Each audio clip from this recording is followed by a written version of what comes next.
Hey, Merle here, and in this video, I want to ask the age-old question, how much horsepower do exhaust dumps actually get me?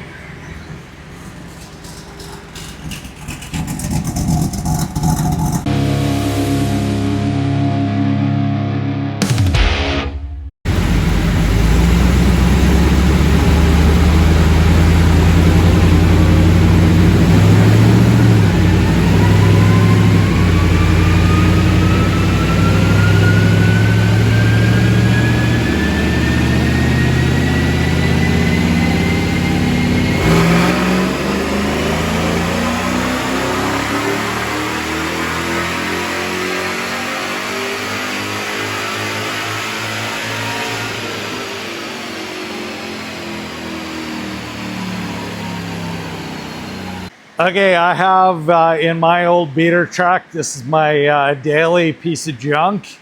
It's my dump runner. I really like this truck and we had some problems, so we had to end up putting in a 6-liter with 799 heads, and I have a Trick Flow Track Max cam, pretty much equal to the sloppy stage 2. It has junk, really junky, shorty headers on it. And it has a 2.5-inch Y pipe into 2.5-inch exhaust.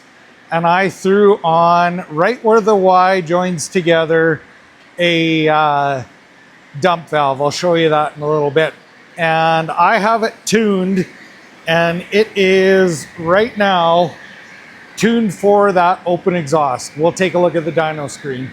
Okay, the dyno screen is showing that we are making 379.8 horsepower and 403.8 foot-pounds of torque. And we have a pretty nice looking curve here. And I am just going to take and do another run with that exhaust closed, and we'll look at what it does with the fueling as well. So obviously the truck sounds a lot different. And we have the sound coming out here. Now, it was like 4 minutes ago that I did the last pull, or less, and we'll do another one, see what it sounds like.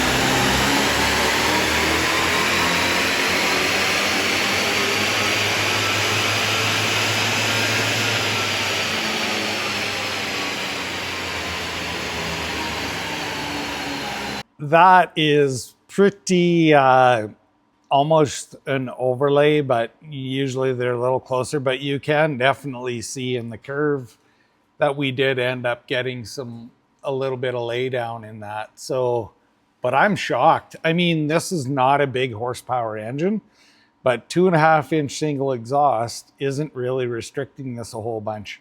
And looking at the fuel itself, well, there's really negligible changes. The only thing it did seem a little fatter right off the bottom end. It was a little bit rich in that area there. So pretty interesting. Low budget build, a little bit disappointed with the numbers that I got out of it for what's in it, but I mean, it's just my junk truck. But the shocking thing to me is the 2.5-inch exhaust out the back. Didn't really do too much. I mean, we're to the wheels, what, 370, almost 380 horsepower, 400 foot-pounds of torque. So really not too bad when you think about it. But I really thought that exhaust was going to give me more of a problem. I wonder what would be the tipping point for horsepower that we would run into where this is a bit of an issue. I would like your opinion on that. If you think that my test was bunk somehow or whatever, let me know. And if you think that there is a horsepower range where you need the bigger exhaust, well, let me know that too. And I think what I'm going to do is I am going to, when I have an opportunity to do other vehicles with cutouts, I'm going to actually do the same testing and see if we can find out eventually over the years where that tipping point is, and I'll post those videos as well. Anyways, if you don't mind, please like, share, and subscribe, and I really appreciate you taking the time to watch. Have a great day.